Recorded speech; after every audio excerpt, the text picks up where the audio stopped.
Entenda o que é o indulto natalino. Lula editará decreto prevendo regras do perdão a condenados. Até o próximo dia 24, véspera de Natal, o presidente Luiz Inácio Lula da Silva deve assinar o decreto do indulto natalino, que é o perdão da pena concedido a pessoas condenadas e presas que cumprem determinados requisitos legais. A medida é uma atribuição legal e exclusiva do presidente da República, definida pela Constituição Federal, e assinada anualmente. A proposta de decreto já foi apresentada ao governo pelo Conselho Nacional de Política Criminal e Penitenciária, CNPCP, colegiado composto por especialistas e de atuação técnica e consultiva. Antes de chegar à mesa do presidente, o texto também precisa do aval do ministro da Justiça e Segurança Pública. O indulto natalino é o perdão coletivo da pena, mas não é dado automaticamente.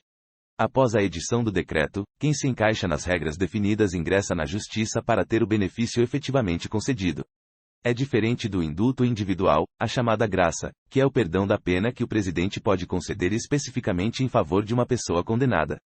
O indulto natalino também é diferente das saídas temporárias, popularmente conhecidas como saidões, que ocorrem em datas comemorativas específicas, tais como Natal, Páscoa e Dia das Mães, para confraternização e visita aos familiares. Nesses casos, os juízes das varas de execução penal editam uma portaria que disciplina os critérios para a concessão do benefício e as condições impostas aos apenados, como o retorno ao estabelecimento prisional no dia e hora determinados. Em geral, o indulto natalino coletivo é concedido aos condenados a até 8 anos de prisão que tenham cumprido 1/4 da pena, caso não sejam reincidentes, ou 1/3 da pena, se reincidentes. No caso dos condenados a penas maiores, entre 8 e 12 anos de prisão, o benefício só é concedido àqueles que tiverem cumprido 1/3 da pena, se não forem reincidentes, ou metade da condenação, se reincidentes. O benefício também costuma incluir presos com doenças graves e terminais ou que sejam pessoas com deficiência. O indulto não é concedido aos presos que tenham praticado crimes com violência. Além disso, a Constituição veda o perdão de penas a condenados por crimes de tortura, tráfico de drogas, terrorismo e crimes hediondos definidos por lei, como homicídio qualificado, latrocínio, sequestro, estupro, epidemia com resultado morte, genocídio, entre outros. Exceções. Embora o decreto esteja em análise pelo Ministério da Justiça e Segurança Pública e pela Presidência da República, a proposta enviada pelo CNPCP já prevê casos em que o indulto não poderá ser concedido, com base no perfil de política criminal do atual governo do presidente Lula. Um dos impedimentos previstos é o de não indultar crimes ambientais. No Brasil, de acordo com dados oficiais, há apenas pouco mais de 300 pessoas cumprindo pena por crimes ambientais graves, como morte, tráfico e extinção de animais silvestres, poluição de rios e desmatamento florestal. Na avaliação de integrantes do Conselho Nacional de Política Criminal e Penitenciária, não faz sentido perdoar penas de um crime que pouco leva à punição no país. Por outro lado, há mais de 33 mil pessoas cumprindo pena por furto simples, considerado de menor potencial ofensivo em relação a graves ilícitos ambientais.